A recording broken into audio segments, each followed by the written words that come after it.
Doctor صاحب Covid میں آپ نے ماشاءاللہ بہت زبردست کام کیا تھا, لوگ اس کو مانتے ہیں. ابھی آج کل اسی سے ریلیونٹ چیز جو ہے, ریلیونٹ تو نہیں لیکن اسموک کا ہم اس پہ بھی اگینسٹ اسمارٹ لاک ڈاؤن کا کہہ رہے ہیں, تو اس کا تھوڑا سا بتا دیں کہ اس سے باقی کو فائدہ ہوتا ہے.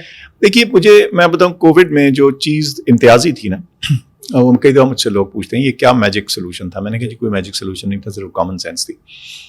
سولوشن کیا تھا؟ اکٹھے بیٹھتے تھے, کولیبریٹ کرتے تھے. بہت اہم چیز ہے. دیکھیے 24 کروڑ کا ملک جو ہے نا, وہ 24 کروڑ زبانوں سے الگ الگ گفتگو سے کہیں آپ نے ایک جگہ اکٹھے بیٹھ کے سوچ کے جو ڈیٹا آ رہا ہے اس کی بیسس کے اوپر لاجیکل سائنٹیفک طور پہ ڈیسیجن کرنا ہے, اور اس کا اللہ تعالیٰ نے ہمیں نتیجہ بھی دیا. سو مجھے بڑی اس چیز کی خوشی ہے, اور لوگ بڑی شاباش بھی دیتے ہیں. میں کہتا ہوں آئی فیل ریلی اسمال کہ یہ میں فوکس بن جاتا ہوں. میں نہیں تھا, یقین کیجیے پوری ٹیم تھی جو ہماری, جو این سی او سی کا پورا لاٹ تھا, جو لوگ وہاں کام کر رہے تھے, ان سب کو خراج تحسین جاتا ہے وہ دینا چاہیے. پروونسز کام کر رہی تھیں, منسٹریز کام کر رہی تھیں, فوج ہمارے ساتھ لگی تھی, جو ہمارے لیبارٹریز تھیں, پرائیویٹ لیبارٹریز تھیں, ہاسپٹلس تھے, ہیلتھ کیئر ورکرز تھے, میڈیا تھا. میں یقین کریں میں لسٹ بولنا شروع ہوں تو پروگرام ختم ہو جائے, اتنے لوگوں نے ہمیں ہیلپ کیا. تو یہ کلیکٹیو ایفرٹ تھی جس سے کام ہو. اب آتے ہیں اسموگ پہ. دیکھیے میں سمجھتا ہوں کہ یہ ملٹی فیکٹوریل چیز ہے. وہ ایک وائرس تھا, نیچرلی اس کے اندر بھی بہت سے فیکٹرز آتے تھے, ویدر بھی اس میں شاید امپیکٹ کر سکتا تھا, اس میں ہماری ہیومن بیہیویئر جو تھا وہ کرتا تھا, ہماری امیونٹی کرتی تھی. لیکن یہاں پرابلم کیا ہے کہ یہ جو اسموگ ہے اس کے جو انپٹس ہیں, یعنی جو جدھر سے یہ بن رہا ہے, پہلے تو ہمیں ان کے بارے میں کلیئر ہونے کی ضرورت ہے, اور اس کے جو پریونٹیو فیکٹرز ہیں ان کو ہمیں کرنا ہے. کیا یہ بیٹر کنٹرول آف ایمیشنز کا معاملہ ہے؟ کیا اس کا تعلق ہماری کیا کہتے ہیں کراپ برننگ کا جو ذکر ہوتا ہے, کیا اس کے علاوہ چیزیں ہیں جو اس میں کنٹریبیوٹ کر رہی ہیں؟ میرے خیال سے مکس آف فیکٹرز ہے جو کہ اس چیز کو کر رہا. میں اس چیز کا چونکہ ایکسپرٹ نہیں تو میں اس کے بارے میں زیادہ کنجیکچر نہیں کروں گا, لیکن اتنا مجھے لگتا ہے کہ جتنا انسان پڑھ کے اس کو دیکھ سکتا ہے یا سمجھ سکتا ہے, اس میں مختلف عوامل جو ہیں وہ اپنا حصہ ڈال رہے ہیں. تو ان سب کے بھی اپنے اپنے تدارک ہیں, ان سب کے اپنے اپنے سولوشنز ہیں جن کو کرنا چاہیے. کچھ کوئک ہوں گے, کچھ تھوڑے سے آرام سے ہوں گے. دیکھیے لمیٹیشن آف ایکٹیویٹی سے وقتی سا فرق تو شاید پڑ سکتا ہے, لیکن میں سمجھتا ہوں کہ اس کا لانگر ٹرم سولوشن جو ہے وہ زیادہ سسٹمیٹک اور شاید پینفل وہ کچھ ڈیسیجنز ہوں جو کر کے ہمیں کرنے ہیں. ہم اپنی گاڑیوں کے ایمیشنز کے بارے میں کیا خیال رکھتے ہیں؟ ہاں, انڈسٹریل ایمیشنز کا ہم کیا کر رہے ہیں؟ کیا واقعی فارمرز کو کوئی ان کے بیہیویئر کو تبدیل کرنے کی ضرورت ہے, یا اس میں کوئی اور فیکٹرز ہیں, کوئی ان نونز ہیں؟ تو ہمیں کولیبریٹ بھی کرنا چاہیے, دیکھنا بھی چاہیے. اکراس دا بارڈر انڈیا میں بھی بڑی سملر یہ پرابلم چل رہی ہے. آپ نے نوٹ کیا کہ دلی کے جو وہ نمبر ہیں وہ ہم سے ذرا ہمارے زیادہ ہیں اس وقت, لیکن چیلنج کی جو کوالٹیٹیو نیچر ہے وہ اسی طرح سے. دیگر ممالک اس طرح کے چیلنج سے گزر چکے ہیں. بیجنگ بڑا جسے کہتے ہیں ان کی ہوا بہت آلودہ ہوتی تھی ایئرز اگو, انہوں نے ٹھیک کیا. اگر میں غلط نہیں کہہ رہا تو میکسیکو سٹی نے اپنے آپ کو امپروو کیا.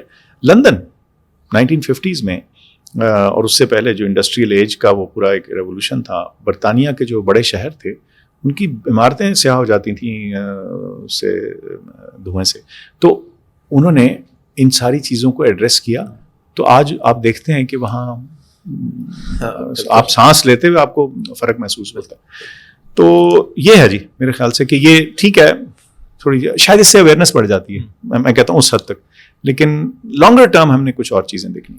تو ڈاکٹر صاحب یہ متس ہیں یا لوگ باتیں کر رہے ہیں کہ کووڈ جیسا کوئی اور بھی وائرس آ رہا ہے کچھ ایسا, تو آپ ایز این ایکسپرٹ اس بارے میں کیا دیکھتے ہیں؟ کچھ ایسی دیکھیے جب آپ ایکسپرٹس کے ساتھ بیٹھے نا, جو اس ود ان ایکسپرٹس بھی جو مہا ایکسپرٹس ہیں اس فیلڈ کے, جو ایپیڈیمیولوجسٹ ہیں, وائرولوجسٹ ہیں, جو وائرسز کو خاص طور پہ پینڈیمک وائرسز کو اسٹڈی کرتے ہیں اور وہ پینڈیمک وائرس جیسے اپنی ساخت تبدیل کرتے ہیں, اس کو جب ایویلویٹ کرتے ہیں تو یہ چیز کلیئر ہے کہ سونر اور لیٹر کوئی اور وائرس بھی آئے گا.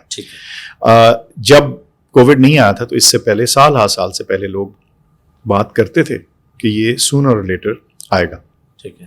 اور اس سے پہلے چھوٹی چھوٹی کیا ہم کہتے ہیں, میں وہ اس کی وہ وارننگ آئیں, سارز آیا, وہ مرس کو بھی آیا, یہ چیزیں آتی رہیں, پھر اتنا بڑا یہ اچانک آ گیا.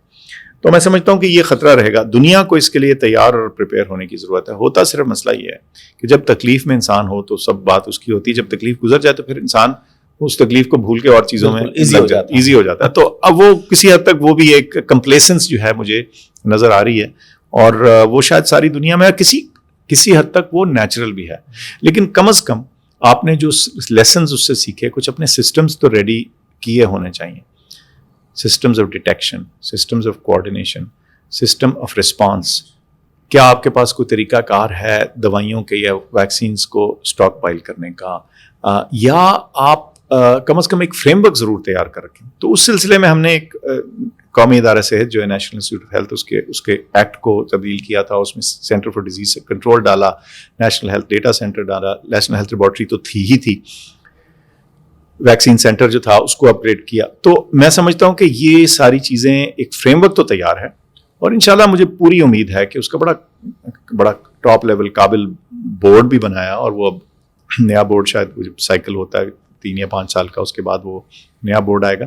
تو کہنے کا مقصد یہ ہے کہ وہ وہیکلز موجود ہیں جس کے تھرو آپ فیوچر پینڈیمکس کو ٹیکل کرنے کے بہتر قابل ہو سکتے ہیں. اب ان وہیکل کا استعمال صحیح ہو تو بالکل ٹھیک ہے. ڈاکٹر صاحب, کووڈ میں تو ویکسین پہلے کافی سارے مسائل تھے, لوگوں کو لوگ ڈر رہے تھے, لیکن وہ تو ایک فیز تک گزر گیا. آج کے دور میں جو عام ویکسینز ہیں, فلو کی ویکسین ہے یا اس طرح کی باقی ویکسینز ہیں, ان کا کتنا ایک فائدہ ہوتا ہے, اور کیا اس کے کوئی سائڈ افیکٹ بھی ہوتے ہیں, اور کیا ضروری ہے یہ کروانا, یا کوئی دیسی طریقہ بھی ہے؟ آپ کوئی دیکھیے, انفلوئنزا جو ہے دنیا بھر میں سرد موسم میں, ناردرن ہیمسفیئر میں, سردیوں میں جو ہمارا ونٹر ہے, ناردرن ہیمسفیئر کا ونٹر ہے, اس میں آتا ہے. اس کا مطلب ہے کہ ستمبر اکتوبر سے لے کے فروری مارچ تک یہ رسک رہتا ہے, اور اس لیے انفلوئنزا کی ویکسینیشن ضرور کروانی چاہیے, خصوصاً ایک سرٹن عمر سے زیادہ, ہارٹ کے, لنگ ڈیزیزز کے مریض, جن کو کینسر ہے یا ان کی امیونٹی کی کسی وجہ سے کم ہے, ان سب لوگوں کو تو ضرور یہ ویکسینیشن کروانی چاہیے. یہ ویکسین ملتی ہے اور اس کا ایک ٹیکہ ہوتا ہے. اس کا صرف ایک مسئلہ ہے کہ ہر سال فلو کی ویکسین چینج ہو جاتی ہے, کیونکہ فلو جو ہے نا ہر سال تھوڑے سے فرق طریقے سے آتا ہے, اس کے ویریئنٹ ہو جائے, اس کے اندر ویریشن تھوڑی سی آ جاتی ہے. اس ویریشن کو کیٹر کرنے کے لیے ہر سال فلو کا نیا ٹیکہ آتا ہے. تو یہ اگر آپ نے پچھلے سال لگایا تو اس سال وہ کام نہیں آئے گا. ہاں, اس وقت ریسرچ چل رہی ہے کہ ایک دائمی حل نکلا ہے, ایک ایسا ٹیکہ لگ جائے جو کہ تاحیات آپ کو, ہاں وہ اس پہ ریسرچ ہے, بلکہ کافی کلوز آ گیا کام. ٹھیک ہے, تو ہو سکتا ہے یہ انفلوئنزا کے لیے وہ آ جائے. میں ایڈلٹ ویکسینیشن کی بات کر لیتا ہوں.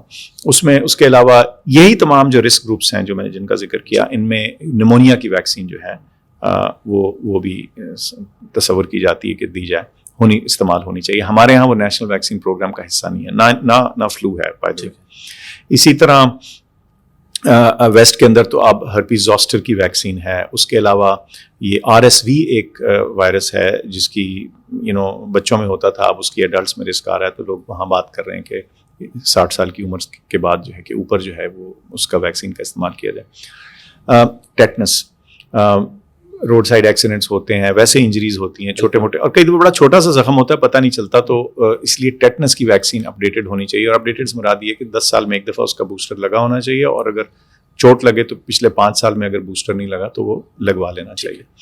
تو یہ ایڈلٹ ویکسینز میں بھی اسی طرح ہیں. بچوں کی تو خیر وہ پورا ایکسپینڈڈ پروگرام فار امیونائزیشن ہے, وہ ضرور کریں. پولیو ہم نے بڑا اسٹرگل کیا ہے ایز اے کنٹری, اور اب بہت نمبرز نیچے آ گئے ہیں, لیکن ہم ابھی تک ایریڈیکیشن کر نہیں پائے. بہت قریب ہیں اس کے انشاءاللہ. لیکن یہ ہے کہ میں تو پھر لوگوں سے درخواست کرتا ہوں کہ پولیو پروگرام جب آپ کے ہاں آتا ہے تو ان سے تعاون کریں, وہ آپ کے فائدے کے لیے آ رہے ہیں.